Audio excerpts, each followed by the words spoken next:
আসসালামু আলাইকুম সুধী দর্শক, বাংলাদেশের প্রথম ও শীর্ষস্থানীয় অর্থ-বাণিজ্য বিষয়ক দৈনিক ফাইন্যান্সিয়াল এক্সপ্রেসের বাজেট কেমন হলো আলোচনা অনুষ্ঠানে আপনাদের সবাইকে স্বাগত জানাচ্ছি। আমাদের আজকের অনুষ্ঠানের অতিথি হিসেবে উপস্থিত আছেন বাংলাদেশ উন্নয়ন গবেষণা প্রতিষ্ঠান BIDS এর গবেষণা পরিচালক ডক্টর মনজুর হোসেন। ডক্টর মনজুর, আপনাকে স্বাগত জানাচ্ছি। ধন্যবাদ।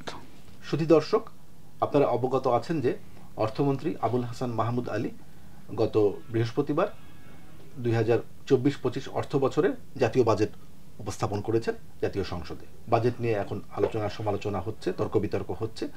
তা আমরা বাজেটের এই বিষয় সম্পর্কে সার্বিকভাবে কিছু আলোচনা করব, কিছু নির্দিষ্ট বিষয় নিয়ে এখানে আজকে আমরা বোঝার চেষ্টা করব যে এই বাজেট কতখানি ব্যবসা বান্ধব হলো, কতখানি জনবান্ধব হলো এবং কতখানি এই বাজেট আসলে বাস্তবায়নযোগ্য হবে। তো ডক্টর মনজুর হোসেন, আমি প্রথমে আপনার কাছে জানতে চাইব যে সার্বিকভাবে আপনি এবারের 2024-25 অর্থ বছরের বাজেটকে কিভাবে দেখছেন, একটু আপনার মূল্যায়নটা যদি।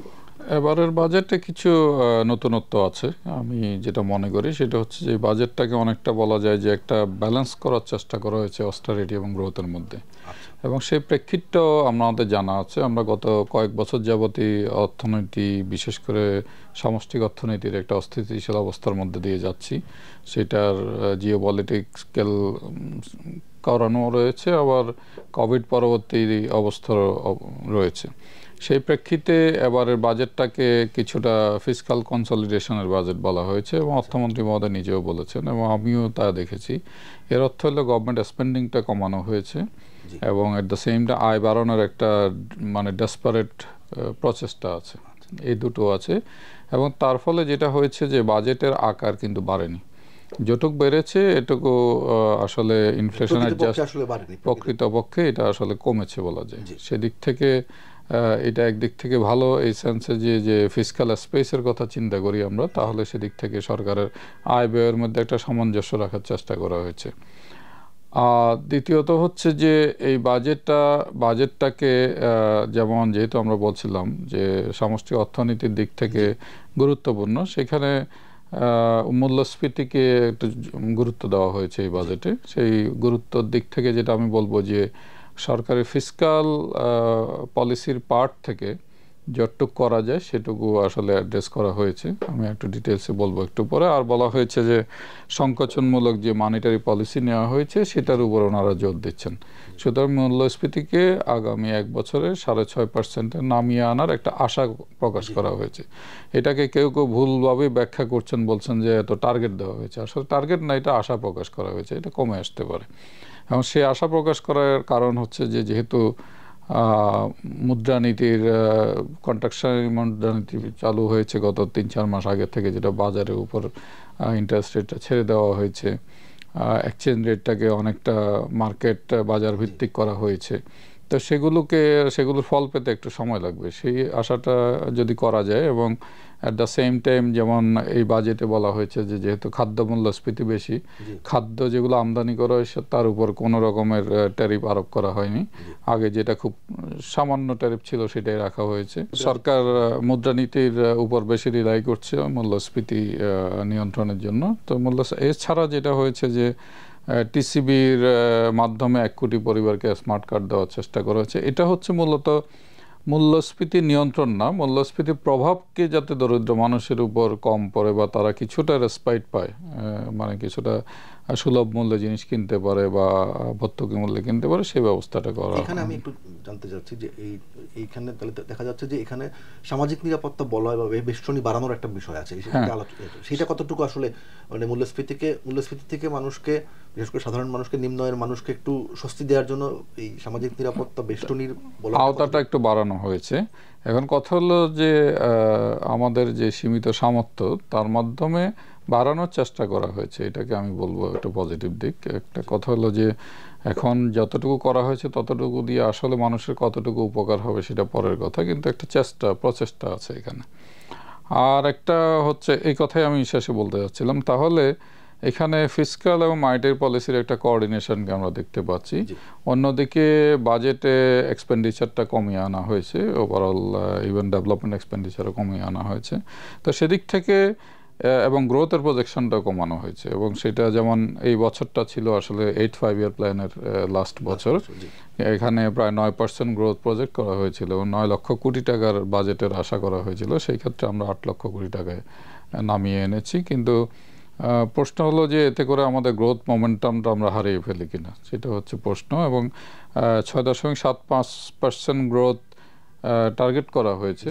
তো আমি যেটা বললাম যে কালকে আমাদের বিআইডিএস এর যে সেমিনারটা হলো বা বাজেট বিষয়ক মতামত হলো, এটা যদি বর্তমান যে যেমন এডিপির আকার যেটা এখন যেটা আমরা পাবলিক এক্সপেন্ডিচার বলি, সেটা এই বছর 5% অফ জিডিপি, যেটা অন্যান্য বছর 7% 8% ছিল। তার মানে সরকারের পাবলিক ইনভেস্টমেন্টও কমে আসবে। তো 5% জিডিপি ইনভেস্টমেন্ট যদি পাবলিক ইনভেস্টমেন্ট হয়, আর আমি ধরেই নিই যদি প্রাইভেট ইনভেস্টমেন্ট 23% থাকে, তাহলে আমাদের আগামী বছরের টোটাল ইনভেস্টমেন্ট হবে জিডিপি রেশিওতে 28%-এর মতো। তো 28%-এর মতো ইনভেস্টমেন্ট দিয়ে জিডিপি গ্রোথ যদি 6.75% অর্জন করতে হয়, তাহলে আমি দেখি যে আয়করের এস্টিমেটটা প্রায় 4%-4-এর মতো হয়। 4 হওয়া মানে আপনাকে ভেরি হাইলি এফিশিয়েন্ট ক্যাপিটাল লাগবে। তার মানে হচ্ছে আপনার যে ইনভেস্টমেন্টটা করবেন, সরকারি ইনভেস্টমেন্ট পার্টিকুলারলি, সেটার কোয়ালিটি গুণগত মান মানে টপ লেভেলে হতে হবে, এবং সেখানে কোনো ওয়েস্টেজ থাকতে পারবে না, সেখানে কোনো করাপশন থাকতে পারবে না, সেখানে প্রায়োরিটি থাকতে হবে। সুতরাং এইসব চিন্তা করলে মনে হয় যে অ্যাচিভ করাটা কিছুটা কঠিনই হবে এই জিডিপি টার্গেটটা। তবে আরেকটা কথা মাননীয় অর্থমন্ত্রী তার বাজেট বক্তব্যে বলেছেন যে ওনারা অবস্থার পরিপ্রেক্ষিতে হয়তো বা মিড-ইয়ারের পরে হয়তো ইনভেস্টমেন্ট বাড়ানোর চিন্তাও করতে পারেন যদি সব দিক হয়। তো এটা একদিকে গেল হচ্ছে যে মূল্যস্ফীতি নিয়ন্ত্রণের বিষয়। তারপরে যেটা বলা হয়েছে যে আয় কিভাবে বাড়ানো যাবে, সেই আয় বাড়ানোর প্রক্রিয়াগুলোর মধ্যে বলা হয়েছে, আমি যেটা বললাম যে একটা ডেসপারেট মুভ দেখা যাচ্ছে। আমি যেটা হিসাব করে দেখলাম এবারে যে রেভিনিউ টার্গেট হিসাব করা হয়েছে, এটা ইনফ্যাক্ট 10% অফ জিডিপি হয় নমিনাল জিডিপির হিসাবে, যেটা আমার কাছে মনে হয়েছে এটা খুবই অ্যাম্বিশাস হয়েছে। কারণ হচ্ছে যে যেখানে এখন 8%-এর নিচে আছে, সেখান থেকে আবার আমরা 10%-এ চলে যাচ্ছি, যদিও আইএমএফ বলেছিল যে 0.5% করে বাড়ানোর জন্য। তো সেই প্রসেসটা আছে, এবং সেটা করতে গিয়ে যেটা দেখা গেছে যে আপনার এবারের আয় করের সীমাটা কিন্তু বাড়ানো হয়নি, যদিও ইনফ্লেশন অ্যাডজাস্ট করলেও ইভেন এটা আরও বাড়ানো উচিত ছিল। হ্যাঁ, তারপরে দেখা গেছে যে আপনার কালো টাকা সাদা করার বা অপ্রদর্শিত আয়কে মানে ট্যাক্সের নেটের আওতায় আনার একটা প্রচেষ্টা ছিল। একটু ব্যাখ্যা শুনতে চাই যে এই যে এটা নিয়ে মানে যথেষ্ট আলোচনা সমালোচনা হচ্ছে, সরকারের পক্ষ থেকেও এর পক্ষে যুক্তি দেওয়া হচ্ছে, এবং আমরা দেখেছি যে অতীতে বিভিন্ন সময় কিন্তু এরকম সুযোগ দেওয়া হয়েছে। এখন এটা আসলে প্রথমত হচ্ছে এটা আসলে কতখানি কাজ করবে, এটা একটা প্রশ্ন সবারই ইয়ে করার জন্য। এটা কতটুকু উচিত সেটাও একটা প্রশ্ন আছে। কেউ বলছেন যে এটা আসলে নৈতিকভাবে না অর্থনৈতিকভাবে এটা আসলে খুব বেশি কাজ করে না, কারণ টাকাটা তো কোনো না কোনোভাবে বিনিয়োগ হয়ে আছে কোনো জায়গায় অর্থনীতিতে। ফিরিয়ে দেশের বাইরের থেকে ফিরিয়ে আনা এক জিনিস, আর দেশের ভিতরে যেই টাকাটা কালো টাকাটা রয়ে গেছে, এটা ব্যাংকে না থাকুক কোনো না কোনো জায়গায় বিনিয়োগ হয়ে আছে, এটা তো ঘরের সিন্ধুকে নাই। হ্যাঁ, এইটা আপনি যদি একটু ব্যাখ্যা করেন। না, আমি বলি যে টাকা তো সিন্ধুকে নাই, কিন্তু কথা হলো যে টাকাটার থেকে যে সরকার যে আয়টা চায়, যে ট্যাক্সটা চায়, সেটা হয়তো পায়নি। তার মানে হচ্ছে যে আপনি ভোগ করেন না যাই করেন, আপনার ডিসপোজেবল ইনকাম আপনি পুরোটাই করে ফেলেছেন, যেখানে আমরা ট্যাক্স বাদ দিই। সেটাকে ট্যাক্সের নেটের আওতায় আনার প্রচেষ্টাটা আমি খারাপভাবে দেখি না, কিন্তু কথা হলো যে প্রক্রিয়ায় আনার চেষ্টা করা হচ্ছে সেটা নিয়ে প্রশ্ন আছে। যেমন কথা হলো তারা তো একে তো তারা এই জিনিসটা দেয়নি, ট্যাক্স না দিয়েই আছে, তার উপর আমরা তাদেরকে একটা ইনসেন্টিভ দেওয়ার চেষ্টা করেছি। ধরে নিলাম যে এরা 15% স্ল্যাবের উপরেই আছে প্রায় প্রত্যেকে, এবং কমও থাকতে পারে, তো তাদেরকে একটা ফ্ল্যাট 15% দেওয়া হয়েছে। কেউ বলছেন এটার ইনসেন্টিভ দেওয়া হলে যাতে করে তারা ফিরে আসে। কিন্তু আমার যেটা বললেন যে এটা কতটুকু কার্যকর, আমরা গত অন্যান্য বারের অভিজ্ঞতা বলে যে এটা তেমন কার্যকর হয়নি, তেমন কেউ আসেনি। এখন সেটা না আসার কারণ হচ্ছে, আমি বলি যে এখানে দুটো দিক আছে। একটা হচ্ছে যে ট্যাক্স নেটের বাইরে তারা থাকবে কেন, তার মানে এখানে এনবিআর এর ক্যাপাসিটির সমস্যা আছে বা তাদের দক্ষতার অভাব আছে, তারা তাদেরকে আনতে পারেনি বা নিতে পারছে না, একটা কথা। দ্বিতীয়ত হচ্ছে সেটা সে আলোচনা আরও বৃহৎ আকারে যেতে পারে, যেমন ল্যান্ডে, তাহলে ল্যান্ডে যে মৌজাভিত্তিক দাম ধরা হয় সেটা অ্যাকুরেট না, তাহলে সেটাকে রিভাইজ করার চেষ্টা করতে হবে। সেটা এনবিআর করুক আর যেই করুক, এনবিআর পক্ষ থেকে তাহলে সেই ব্যাপারে উদ্যোগ নেওয়া হোক। তারপরে তাদের বিরুদ্ধে কেন অ্যাডমিনিস্ট্রেটিভ কোনো পদক্ষেপ নেওয়া হচ্ছে না। আপনি ক্যারট দিলেন, স্টিক দিবেন না, তাহলে সে কেন আসবে এটা করতে? আমার কথা হলো যে তাদেরকে এই মুহূর্তে সংকটকালীন আমাদের যে অবস্থা আছে সেটাকে আয় বাড়ানোর জন্য আমরা একটু প্রচেষ্টা নিতেই পারি, কিন্তু এটা দিয়ে অ্যাট দ্য সেম টাইম যদি অ্যাডমিনিস্ট্রেটিভ কোনো ড্রাইভ তাদের বিরুদ্ধে না থাকে, যদি তাকে না বলা হয় যে তুমি এবার যদি এটা না নাও কিন্তু এর পর দিন থেকে কিন্তু শুরু হবে আমাদের অ্যাডমিনিস্ট্রেটিভ বা আইন শৃঙ্খলা বলেন, ল অ্যান্ড অর্ডার এনফোর্সমেন্ট চলবে, যাকে দিয়ে হবে এটা শুরু হবে, তখন কিন্তু আর ছাড় দেওয়া হবে না। তাহলে আপনি একটা ক্রেডিবল থ্রেড যদি দেন তাহলে এটার কোনো ফল পাওয়া যেতে পারে, সেটা হচ্ছে একটা। যে আরেকটা হচ্ছে এটার সাথে জড়িত, আমি মনে করি ওভারঅল গভর্নেন্সের সাথে জড়িত। মানে তারা কিছু আছে অপ্রদর্শিত বিভিন্ন কারণে হয়ে যায়, তাদেরকে আমি দোষ দিই না, কিন্তু কিছু আছে উইলফুলি যারা দেয় না বা ট্যাক্স দেয় না বা বাইরে রয়ে গেছে বা তাদের আয়ের স্বচ্ছতা নাই, তা সেগুলোর বিরুদ্ধে যদি ওভারঅল সুশাসনের অংশ থেকে দেখি তাহলে কিন্তু এগুলো এত বেশি থাকার কথা না। তা আমার মনে হয় যে না, এই যে ট্যাক্স ইভেশন বা ট্যাক্স না দেওয়ার একটা বড় কারণ হচ্ছে ওভারঅল সুশাসনের জায়গাটাতে সমস্যা, সেখানে ইনস্টিটিউশনগুলোর দুর্বলতা আছে এবং ওয়াইড স্প্রেড করাপশনের কথা আমরা যেগুলো শুনি বা দেখছি সেগুলোর সাথে জড়িত। সুতরাং ওভারঅল ট্যাক্স কম আদায় হওয়ার পিছনে এটাও একটা কারণ। এবং একটা জিনিস কিন্তু মানে জনমনের একটা মানে ক্ষোভ আছে এক ধরনের, বা এক ধরনের হতাশা আছে যে যে জাতীয় রাজস্ব বোর্ড বা কর কর্তৃপক্ষ যাদের কাছ থেকে সবসময় কর আদায় করে তাদের উপরেই চেপে বসেন বা তাদের ইয়ে করার জন্য, মানে এর বাইরে যারা রয়ে গেছে নতুন করে আনা বা এ করা বা তাদের এবং নিয়মিত করদাতাদেরকে একটু ছাড় দেওয়া, সেই জায়গাটাতে তারা না, ওই জায়গাটাতে আমি বলতে চাই যে আসলে যেমন আমরা একটা কোয়ান্টিটেটিভ টার্গেট নিয়ে কাজ করছি, 10%, 9%, 11%, ইভেন IMF যে টার্গেটগুলো দিয়েছে এগুলো কোয়ান্টিটেটিভ টার্গেট। আসলে কোয়ান্টিটিভ টার্গেট দিয়ে খুব বেশি তো যাওয়া যাবে না, এটা আপনি যারা আছে তাদেরকে চেপে চেপে আর একটু হয়তো বাড়াতে পারবেন খুব বেশি। কিন্তু কথা হলো আমাদেরকে টার্গেটটা, আমাদের ভিশনটা কি, আমরা হচ্ছে 2030 নাগাদ একটা মিডল ইনকামে যেতে চাচ্ছিলাম, তারপর 2041 তো আপার মিডল ইনকামে বা যেতে পারবো। তাই যদি হয় তাহলে আমাদেরকে যেটা দরকার ছিল যে আমাদের একটা মানে রিফর্ম, লং টার্ম রিফর্ম ফ্রেমওয়ার্কের দরকার আছে। আমি শুধুমাত্র এইভাবে চেপে চুপে খুব বেশি দূর যেতে পারবো না। আমার যেখানে 15% প্লাস ট্যাক্স জিডিপি রেশিও করতে হবে যদি আমি মিডল ইনকাম স্ট্যাটাস, যে আমার বাজেটের আকার হতে হবে এখন মাত্র 14% অফ জিডিপি, সেটা 20+ ইভেন 25% হওয়া দরকার। সেটা করতে হলে তো আমাকে আয় বাড়ানো ছাড়া কোনো উপায় নেই। সে আয় বাড়ানোর জন্য আমরা শুধুমাত্র এই ধরনের অ্যাডমিনিস্ট্রেটিভ কিছু পদক্ষেপের মাধ্যমে আমার মনে হয় না সম্ভব। এই ধরনের একটা উইক পুশ যদি করতে হয় তাহলে একটা ট্যাক্স অ্যাডমিনিস্ট্রেশনে একটা বড় সংস্কারের দরকার আছে। আবার একই সঙ্গে ডক্টর মনজুর, যে জিনিসটা প্রয়োজন হয়ে পড়ে যে আপনি একটু উল্লেখ করেছেন যে ব্যয়ের দক্ষতা বা যেটাকে বলে স্পেন্ডিং এর এফিসিয়েন্সি, যেটা কোয়ালিটি, সেটা আমি একটু পরে আলাপ করি। এক্সপেন্ডিচারটা এখন আয়টাতে আমরা আছি, তাহলে সেই রিফর্মসগুলো কি? আপনি আমার এখন ট্যাক্স যে আরোপ করছি, ট্যাক্স ইনসিডেন্সটা কী হয়, আমার মনে হয় না এনবিআর সে অ্যানালিসিস করার দক্ষতা কারো আছে। তারা মোটামুটি যেটা করে যে ব্যবসায়ীদের সাথে একটা আলোচনা করে, বিভিন্ন জায়গা থেকে একটা ইনফরমেশন নেই, তার ভিত্তিতে হয়তো নতুন নতুন সেক্টরকে হয়তো জাস্ট যোগ করে দিচ্ছে, যেগুলো একটু ভালো করছে তাদের পিছনে হয়তো আয় মানে ট্যাক্স বসাচ্ছে। কিন্তু কথা হলো যে এই যে একটা অপ্রদর্শিত আয় থেকে যাচ্ছে তাদেরকে কিভাবে ধরবে বা কী করবে সেই ড্রাইভটা নেই। তো সেই জন্য আমরা সবসময় বলে আসছি, বাংলাদেশি ইকোনমিস্টরা অনেকেই বলছেন যে ট্যাক্স অপারেশনকে ট্যাক্স পলিসি থেকে আলাদা করতে হবে, এবং সেই ক্ষেত্রে যারা পলিসিতে থাকবেন তারা এগুলো নিয়ে সারাক্ষণ চিন্তা ভাবনা করবেন, এবং সেটাকে গাইডেড বাই হতে পারে। আমি মনে করি একটা রিসার্চ সেলও থাকা দরকার তাদের নিজস্ব, যে কোন ট্যাক্সটা দিলে ইম্পোজ করলে কি ধরনের প্রভাব পড়বে, এটা বাড়বে কি কমবে। যেমন আমরা জাস্ট সিম্পল একটা উদাহরণ দিই, টোবাকোর উপর ট্যাক্স বাড়ালে সরকারের ইমিডিয়েট হয়তো কিছু ট্যাক্স বাড়বে, কিন্তু পাবলিক এক্সপেন্ডিচার অনেক গুণ বেড়ে যাচ্ছে, কারণ টোবাকো জনিত অসুস্থতার কারণে সরকারের অনেক বেশি খরচ হচ্ছে। তাহলে এই ধরনের কস্ট বেনিফিট অ্যানালিসিস যদি না করে ট্যাক্স আরোপ করা হয় সেটাও খুব বেশি উপকার হয় না। তারপরে কর্পোরেট ট্যাক্সে আমরা অনেক দিন যাবতই যারা লিস্টেড কোম্পানি তাদেরকে সুবিধা দিয়ে আসছি কিছুটা, কিন্তু সেই সুবিধাটা আসলে তারা কতটুকু কাজে লাগালো সেটা রিভিউ করার একটা সময় ছিল। এবার অবশ্য লিস্টেড এবং নন লিস্টেডের মধ্যে ডিফারেন্সটা কমিয়ে আনা হয়েছে, কিন্তু কথা হলো কেন কমানো হলো সেটারও একটা এক্সপ্লেনেশন থাকা দরকার। এই জায়গাগুলোর যদি একটা ব্যাকগ্রাউন্ড অ্যানালিসিস না থাকে আসলে ট্যাক্সকে ওই লেভেলে নিয়ে যাওয়া সম্ভব হবে না। আমার কথা হলো যে আমাদেরকে টার্গেট করতে হবে 15% of GDP, tax GDP ratio. সেটা টার্গেট করতে হলে সেই জায়গাটায় আমি বলবো যে এই বাজেটে সেই ধরনের লং টার্ম পলিসি রিফর্মসের একটা টোন সেট করা দরকার ছিল, কারণ এটা হচ্ছে এই সরকারের প্রথম বাজেট। হ্যাঁ। আমার সামর্থ্য কম, আমি ম্যাক্রো ইকোনমিক স্টেবিলিটি অর্জন করতে চাচ্ছি, সেদিক থেকে এই বাজেটটা আমি অ্যাপ্রিসিয়েটই করি এবং মনে করি যে কিছুটা সাহসী বাজেট অতীতের তুলনায় কমিয়ে আনা, বাজেটের আকার কমিয়ে আনা। কিন্তু এর অর্থ এই না যে আমরা সবসময় কমিয়ে আনবো। ফিসকাল মাল্টিপ্লায়ার বলে একটা কথা আছে, আমি যত স্পেন্ড করবো তার চাইতে বেশি মানে বেনিফিট পেতে পারি। সেই বেনিফিটটার জায়গাটা যদি আমি সঠিকভাবে স্পেন্ড করতে পারি সেটার উপর ডিপেন্ড করছে।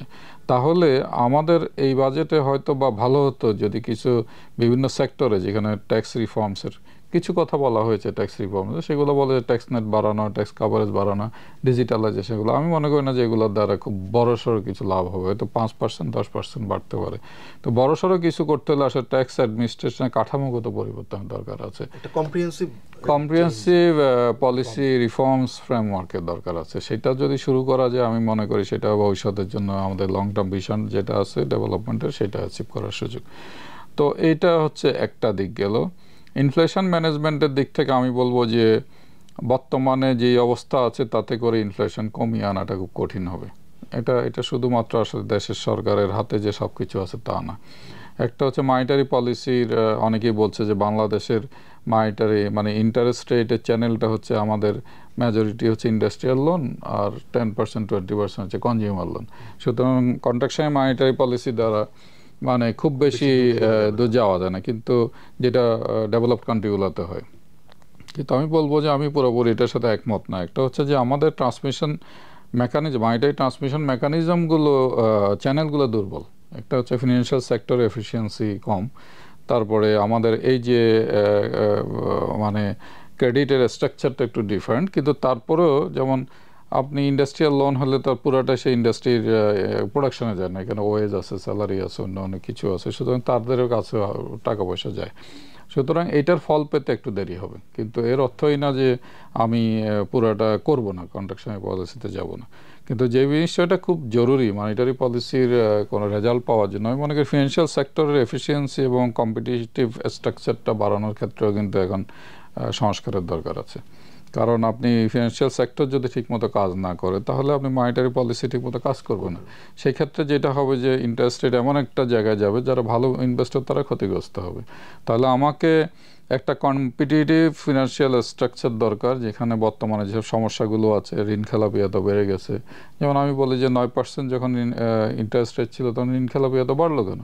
তখন তো আমি চিপ রেটে দিলাম, তাহলে তারা ইনভেস্ট না করে টাকা নিয়ে গেল কেন? তার মানে আমাদের কালচারটার মধ্যেই একটা সমস্যা আছে। সেই সমস্যাটাকে অ্যাড্রেস না করে আমি যদি মার্কেটকে অপারেট করতে না দিই তাহলে যেটা হবে যে মার্কেটও ডেভেলপ করলো না, আবার যারা দুর্বৃত্ত তারা দুর্বৃত্তই থেকে গেল। আবার সেই গভর্নেন্সের প্রশ্নটা, গুড গভর্নেন্সের প্রশ্নটা সেটা আছে, কিন্তু আমি মনে করি at the same time financial সেক্টরের মানে এফিসিয়েন্সি, দক্ষতা যেটা বলছি, প্রতিযোগিতা সক্ষমতা, এগুলোর জায়গায় বাংলাদেশ ব্যাংকের রোলটা আগের চাইতে আমি মনে করছি যে কিছুটা শ্রিঙ্কেজ হয়ে গেছে।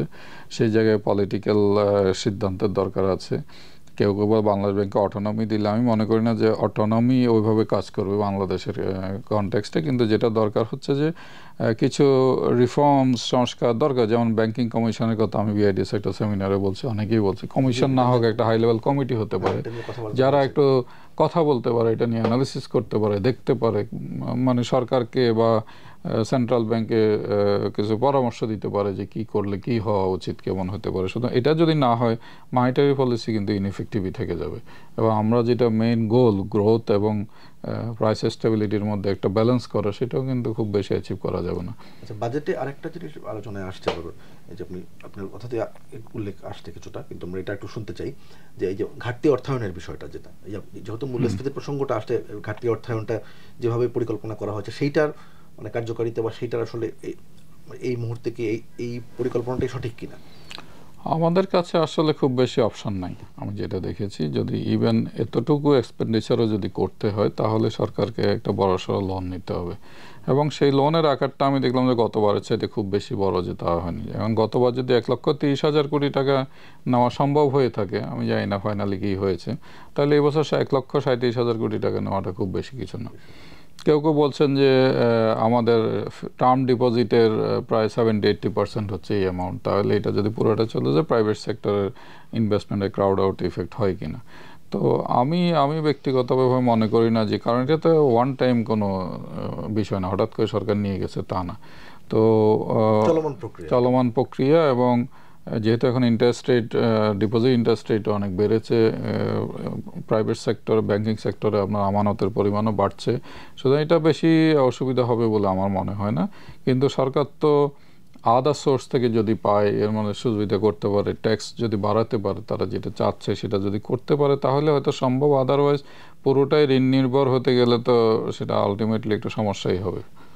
সরকারের ঋণের দায় শোধ করতে হবে, আবার বৈদেশিক ঋণেরও একটা ব্যাপার আছে, বৈদেশিক ঋণেরও ব্যাপার আছে। সুতরাং সেসব দিক থেকে চিন্তা করে বাজেটটাকে ছোট করা হয়েছে। কিন্তু এখন স্টিল বাজেট যে ছোট করা হয়েছে, তারপরে আমি মনে করি বাস্তবায়নের ক্ষেত্রে আরও অনেক কৌশলী হওয়া দরকার। সেখানে কোয়ালিটি মেনটেনের চেষ্টা করতে হবে, প্রায়োরিটি প্রজেক্টগুলোকে ইমপ্লিমেন্ট করতে হবে যাতে করে আমরা লো ইকুইলিব্রিয়ামটা গ্রোথ টাইপে না পড়ে যাই।